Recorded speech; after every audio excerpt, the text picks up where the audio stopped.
സാന്തനത്തിൻ്റെ ചെറിയ പ്രമോശേഷത്തിലേക്ക് എല്ലാവർക്കും സ്വാഗതം.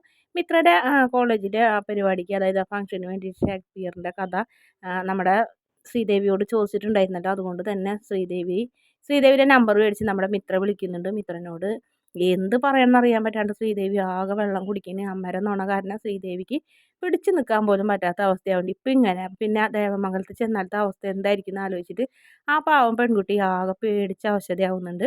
എന്തായാലും എന്തെങ്കിലുമൊക്കെ പറയാൻ പറയും. പിന്നീട് വിശേഷങ്ങളൊക്കെ പറയും. നമ്മുടെ മിത്ര ചേച്ചീനെ ഞങ്ങൾക്ക് എല്ലാവർക്കും ഭയങ്കര ഇഷ്ടമായി.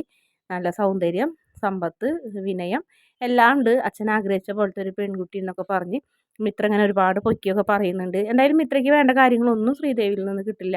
പഠിപ്പിൻ്റെ ഒരു അംശം പോലും 7 അയലക്കത്തേക്ക് പോലും നമ്മുടെ ശ്രീദേവി വന്നിട്ടില്ല. അതുകൊണ്ട് തന്നെ എന്ത് ചെയ്യണം എന്നറിയാണ്ട് ശ്രീദേവി ആകെ വെള്ളം കുടിക്കുന്ന ഒരു പാകമുണ്ട്. പിന്നീട് നമ്മുടെ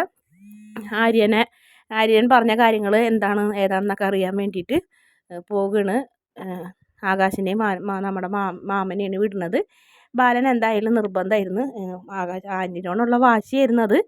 അങ്ങനെ അവരന്വേഷിച്ച് പോകുന്നുണ്ട്. എവിടെ പോയി അന്വേഷിക്കണം അറിയില്ല. അങ്ങനെ ഒരുപാട് സ്ഥലങ്ങളിലൊക്കെ അന്വേഷിച്ച് ആരോടും ചോദിക്കാൻ പറ്റില്ല. എന്തായാലും പെട്ടിക്കടകളിലൊക്കെ അന്വേഷിക്കാം എന്നുള്ളൊരു തീരുമാനത്തിലാണ്. അങ്ങനെ ബാലൻ പറഞ്ഞത് പ്രകാരം പെട്ടിക്കടയിൽ ചെന്ന് ചോദിക്കാൻ നിൽക്കണം. ആ സമയത്ത് നമ്മൾ ഉദയഭാനു എന്തോ മേടിക്കാൻ വേണ്ടി കടയിലേക്ക് വന്നത്. ചേട്ടാന്ന് വിളിച്ചപ്പോൾ കണ്ടത് തന്നെ ഉദയഭാനുവിനെ. എന്തായാലും ഉദയഭാനു അപ്പോൾ അവിടുന്ന് ഓരോന്നൊക്കെ പറഞ്ഞ് തടി തപ്പിയെങ്കിലും പക്ഷേ നമ്മുടെ ധർമ്മനും ആകാശിനും എന്തോ ചതി മണക്കുന്നുണ്ടായിരുന്നു.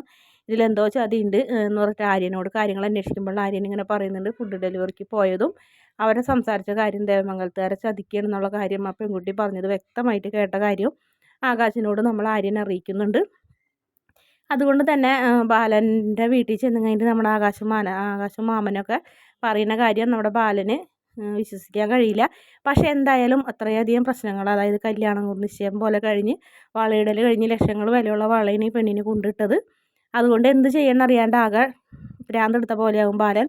അതുമാത്രമല്ല കണ്ട നാൾ മുതൽ തുടങ്ങി ഇങ്ങനെ പൊങ്ങച്ചം പറഞ്ഞ് മീനാക്ഷിനെയും മിത്രനെയും താഴ്ത്തി കെട്ടി ശ്രീദേവിനെ പൊക്കി തലയിൽ വെച്ചുകൊണ്ട് നടന്നത് കൊണ്ട് തന്നെ നമ്മുടെ ബാലന് ആദ്യം എന്ത് തീരുമാനം എടുക്കണം എന്നറിയാണ്ട് ആകെ വെട്ടിലാവും. അതുപോലെ തന്നെ ശ്രീദേവിയുടെ എവിടെയാണെങ്കിലും ശ്രീദേവി ആകെ ബഹളം വയ്ക്കുന്നു. നുണ പറയാൻ ഇനി വയ്യ, എനിക്ക് എന്നെ കൊണ്ട് പറ്റില്ല, അവരെ ചതിക്കേണ്ട, സത്യങ്ങളൊക്കെ തുറന്ന് പറയാൻ പറയുന്നുണ്ട്. അല്ലെങ്കിൽ ഇവരോട് എന്തെങ്കിലും ജോലിക്ക് പോകാൻ പറയുന്നുണ്ട്.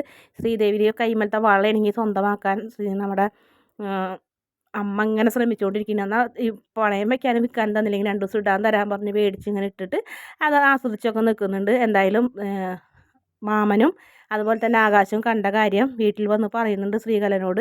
അങ്ങനെ അവർ ഏത് നിമിഷവും ബാലൻ വരുന്നുള്ളൊരു പ്രതീക്ഷയിലും പേടിയിലും തന്നെയാണ് നിന്നിരുന്നത്.